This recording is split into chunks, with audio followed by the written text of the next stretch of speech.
የዚህ አዲስ አበባ ጉዳይ በጣም ሴንሲቲቭ ጉዳይ እንደሆነ ይታወቃል እና የሁሉም የኔ ነው የሚሉ ጥያቄዎችን እንደሚያነሱ እርሶም ያውቃሉ ነዋሪው የኔ ነው ይላል ሌላም ነገሮች ይነሳሉና ከጊዜው አንፃር ግን በተለይ ይሄ የለውጡ አካል ገና እየተወተረተረ ባለበት ሁኔታ ለምንድነው የተነሳውና እናንተስ ከጀርባ ከለውጡ ጠላቶች ጋር ለውጠኞቹን ከጀርባ እየወጋችሁ ነው በሚያስፈላችሁ ደረጃ ለምን ይሄን ስራ ሰራችሁ ነው ቅሬታው ከእንግዳ ጋር ነኝ እንግዳዬ መምህር ናቸው ፖለቲከኛም ናቸው በተለይም በኦሮሞ ፖለቲካ ውስጥ ትልቅ ተጽዕኖ የፈጠሩና ተወዳጅ ሰው ናቸው ኦቦ በቀለ ገርባ አንደና መጡ እንግዲህ ስለሆኑ በጣም አመሰግናለሁ ጥሪና ክብረውም እዚህ ድረስ ስለመጡ አመሰግናለሁ ስለጋበሽ ነበረው መግለጫ እንመለስና ወቅታዊ ጉዳይ ላይ የሰጣችሁት መግለጫ ነበረ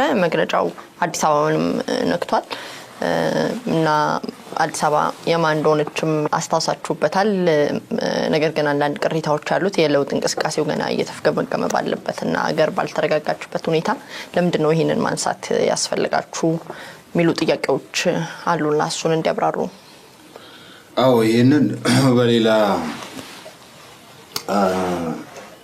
ሚዲያ ገልጫለሁ እዚህ መግለጥ አስፈላጊ ይመስለኛል ከመስከረም 5 በኋላ ወይም ያን ሰሞን ተጀምሮ እስከ ዛሬ ድረስ እየቀጠለ ያለ አንድ ስራ አለ አንድ አካሄድ አለ ለምሳሌ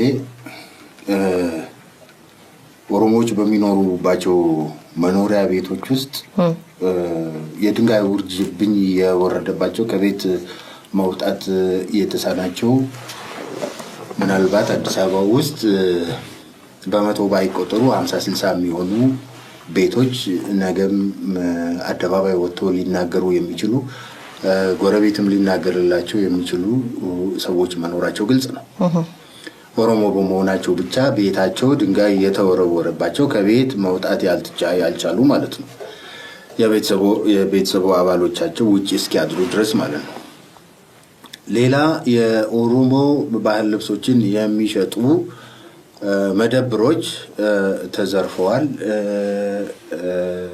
አንዳንድ ጥቃት ተፈጽሞባቸዋል ሶስተኛ እዚህ ከተማ ውስጥ በኦሮምኛ ቋንቋ ብቻ የሚያስተምሩ ትምህርት ቤቶች አሉ እነዛ ትምህርት ቤቶች ላይ ጥቃት ተፈጽሟል አራተኛ የኦሮሚያ ታርጋ የለጠፉ ተሽከርካሪዎች ተሰባብረዋል ብዙ ጥቃት ተፈጽሞባቸዋል ከዛ በተጨማሪ ኦሮሚያ ኢንተርናሽናል ባንክ ተሰባብሯል ጥቃት ተፈጽሞበታል የኦሮምኛ ቋንቋ የሚናገሩ ሰዎች ደግሞ በጠራራ ፀሐይ ተደብድበዋል ጥቃት ተፈጽሞባቸዋል ይሄንን ጠቅለል አድርገን ስንመለከት በኦሮሞና በማንነቱ ላይ ጥቃት እየተፈጸመ አለ የሚል ድምዳሜ ላይ ደርሰናል ምክንያቱም ስፖራዲክ የሆነ ወይንም ደግሞ ወጥነት የሌለው ዝም ብሎ በተፈቀደ በስሜት አንድ አካባቢ የተፈጸመ ቢሆን ትክክል ይሄ ማንንም ሰው የተናደደ በአንድ ኦሮሞ ላይ የተናደደ ሰው ሊያደርገው የሚችለው ነገር ነው ምክንያቱም ያሰው ኦሮሞ ሊሆን ይችላል ሌላም ሊሆን ይችላል ምንም ሊሆን ይችላል ነገር ግን እነዚህ ጥቃቶች ሆን ተብለው በማንነት ላይ ያነጣጠሩ ጥቃቶች ናቸው ብለን ስናበቃ እዚህ ላይ ሌላ ተጨማሪ ነገር መጣ ሰላማዊ ሰልፍ ተደርጎ ሰላማዊ ሰልፉ ላይ የአንድ ድርጅት አርማ ተይዞ ኦሮሚያ መስሪያ ቤቶች ላይ ጥቃት ለመፈጸም ሙከራ ተደርጎ እዛ ላይ ደግሞ ኦሮሚያ መስሪያ ቤቶች ከአዲስ አበባ ይውጡ ኦሮሞ ከአዲስ አበባ ይውጣ የሚል መፈክር በአደባባይ ተሰምቷል ስለዚህ እነዚህ ሁሉ እየሰሙ እንዳልሰሙ ማለፍ ተገቢ አይደለም የሚል ነገር ነው የተሰማው ስለዚህ ምንድነው የተባለው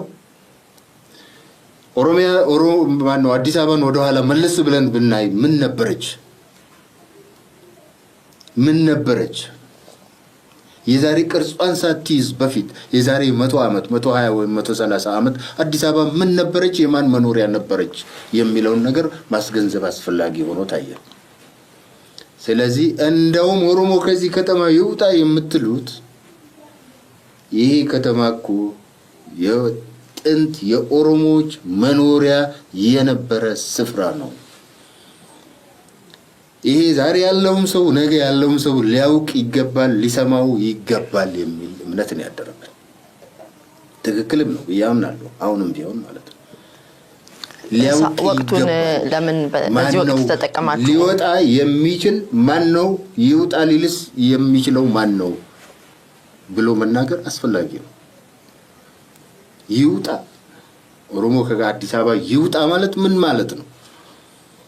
ስለዚህ እንዴ ቀድሞ የማን ነበረች የማንስ ናት የሚለውን ነገር ማስረገጥ አስፈላጊ ነው ተብሎ ስለታመነበት ይሄንኑ ለማስረዳት ይችን አንድ ፓራግራፍ ወይም አንድ አንቀጽ እንዲጨመርበት ተደርጎ መግለጫው ወጣ ማለት ነው።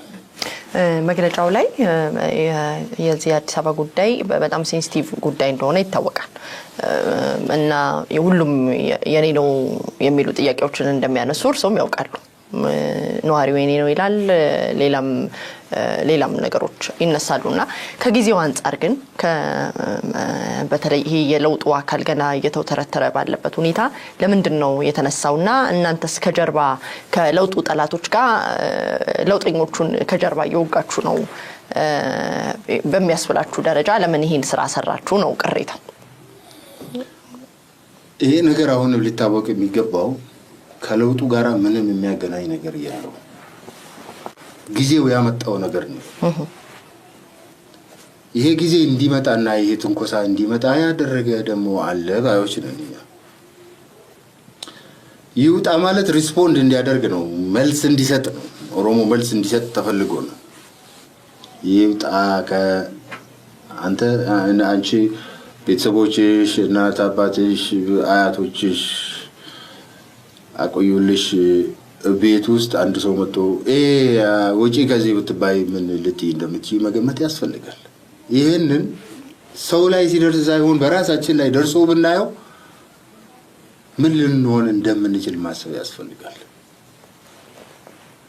ይሄ የጥንት ኦሮሞዎች መኖሪያ የነበረ ስፍራ ነው። ስለዚህ ኦሮሞ ከዚህ ውጣ ሊባል የሚገባው አይደለም ነው ባጭው።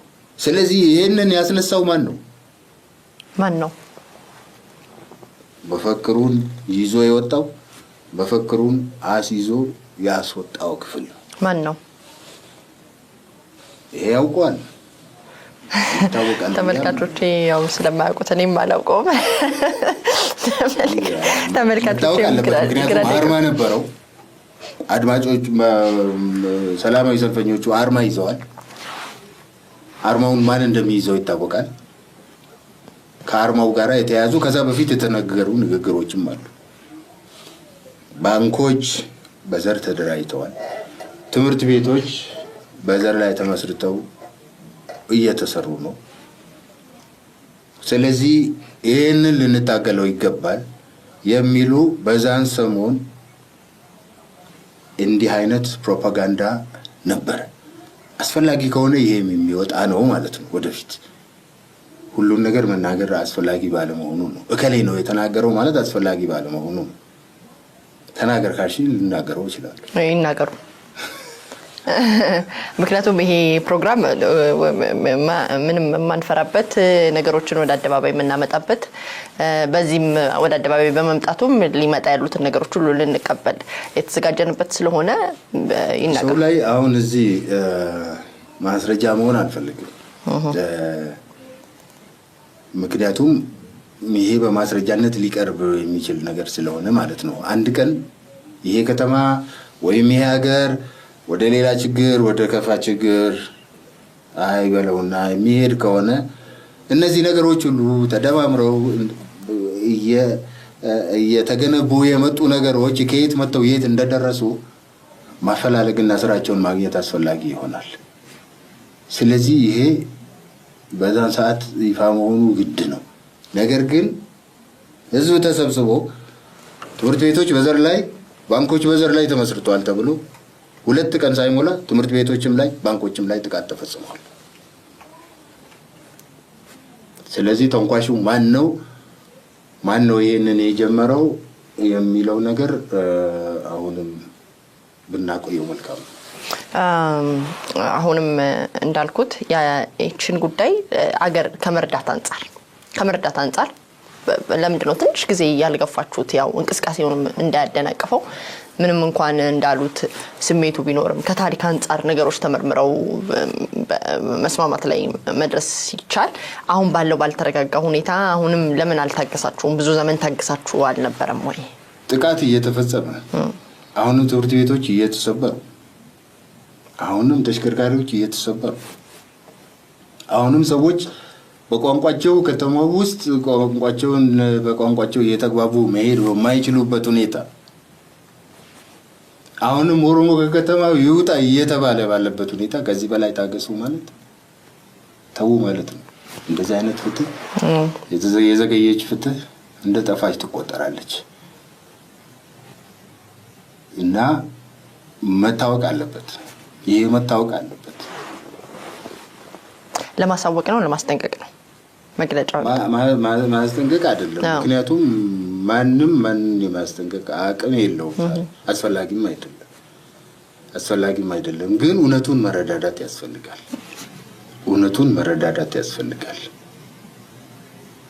እውነቱ እንዲታወቅ ብቻ ነው እንጂ ማንም ማስፈራራት የሚችልበት ሁኔታም አይደለም፣ አስፈላጊም አይደለም። ግን ማወቅ ጥሩ። ከስር እንደተፈቱ ወደ አሜሪካ ባቀኑበት ሁኔታ ለሞጡን ባንዲራ ህገ መንግስቱ አይፈቅደውም ማለቱ ይታወሳል።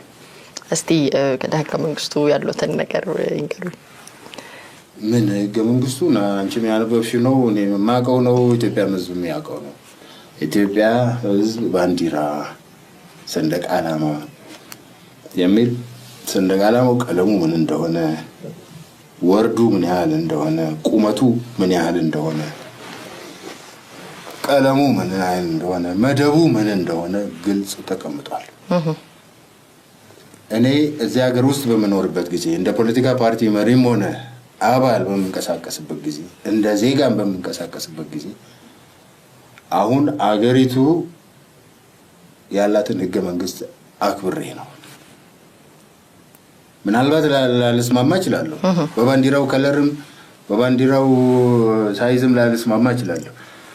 ነገር ግን ያንን ወደፊት ህጋዊ በሆነ መንገድ ትክክል አይደለም ብዬ ተሟግቼ ሪፈረንደም አስደርጌ ለህዝብ ድምጽ ቀርቦ ማሻሻያ ተደርጎ እንዲለወጥ አደርጋለሁ እንጂ እስከዛ ድረስ በኔ ፍቅርና ጥላቻ በኔ መውደድና አለመውደድ ባንዲራን መለወጥ አልችልም።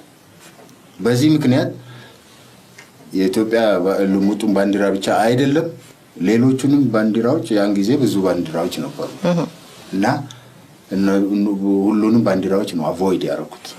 የዛ አካል መሆን አልፈለኩም። ምክንያቱም ከመንግስት ጋር ግጭት ስላለመግባት ነው።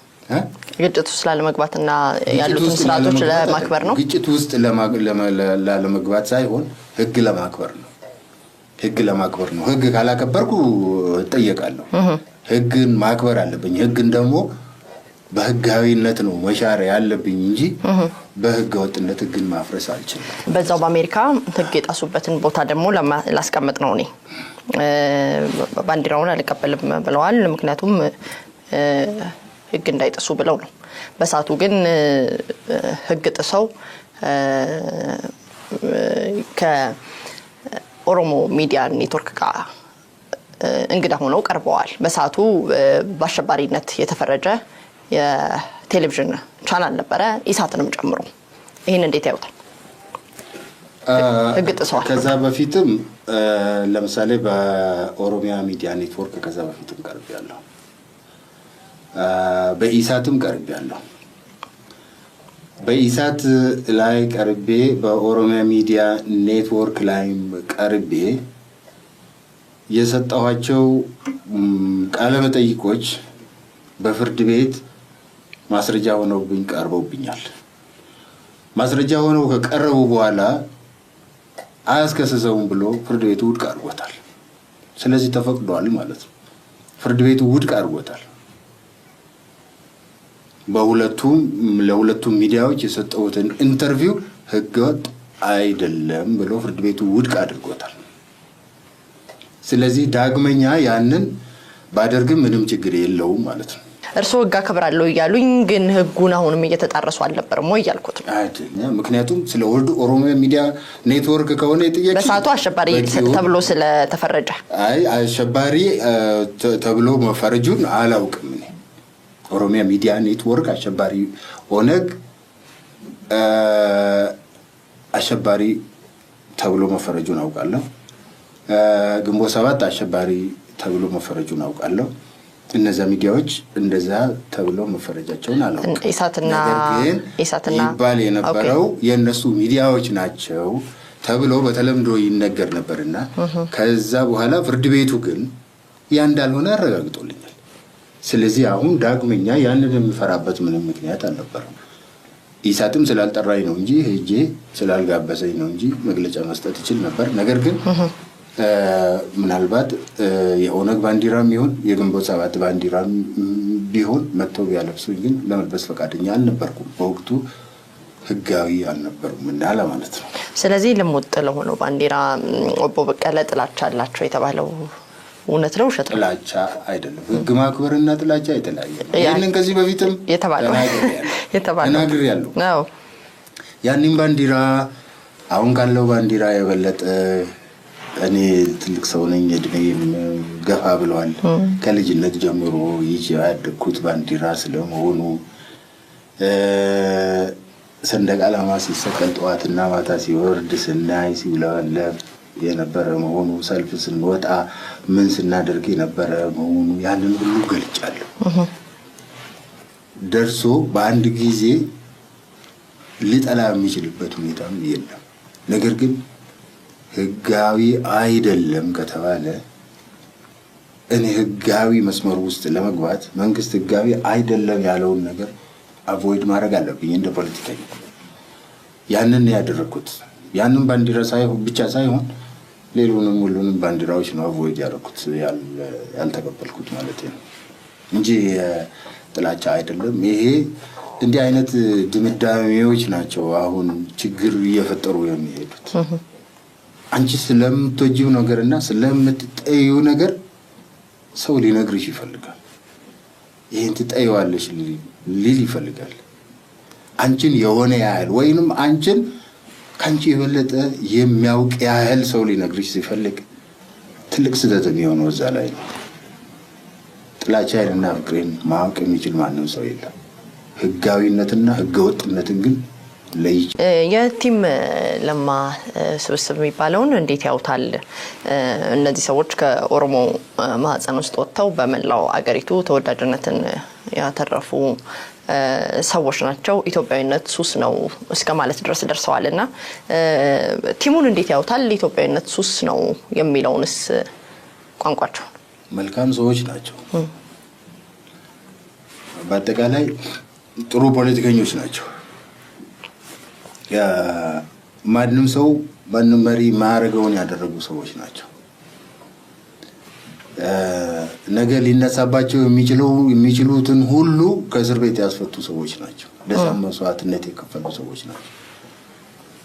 የፖለቲካ ምህዳሩ ጥርቅም ተብሎ በተዘጋበት ሰዓት ከፍተኛ መስዋዕትነት ከፍለው ዛሬ ያየን እየተነፈስን ያለው መጠነኛ የነጻነት አየር እንድንተነፍስ መስዋዕትነት የከፈሉ ሰዎች ናቸው። እነሱ ብቻ ሳይሆን ያው ቲም ለማ የሚባለው የኦሮሞ ቲም ብቻ አይደለም፣ ሌሎችንም ያቅፋል። ከባዕዴን አሁን ብዙ ሰዎች የዚሁ ቲም የስሙ መጠሪያ ነው እንጂ የኦሮሞ ቲም አይደለም። ለውጥ ፈላጊዎች አሉ። የነበረው አሰራር ያሰለቻቸው፣ ያደከማቸው፣ ያስጠላቸው፣ ያስጸየፋቸው ሰዎች አሉ። የነዛ ሰዎች ስብስብ ነው። ስለዚህ ለሀገሪቱም ተስፋ ናቸው ብዬ ነው እኔ የማስበው። ኢትዮጵያዊነት ሱስ ነው የሚለውን የኦቦ ለማ መገርሳ ንግግር እንዴት ያውታል ብዬ ነበር። አዎ እሱ ይሄንን ያው ስለ ኢትዮጵያዊነት ያለውን ፍቅር ለማሳየትና ለማጉላት የተጠቀመው ይመስለኛል።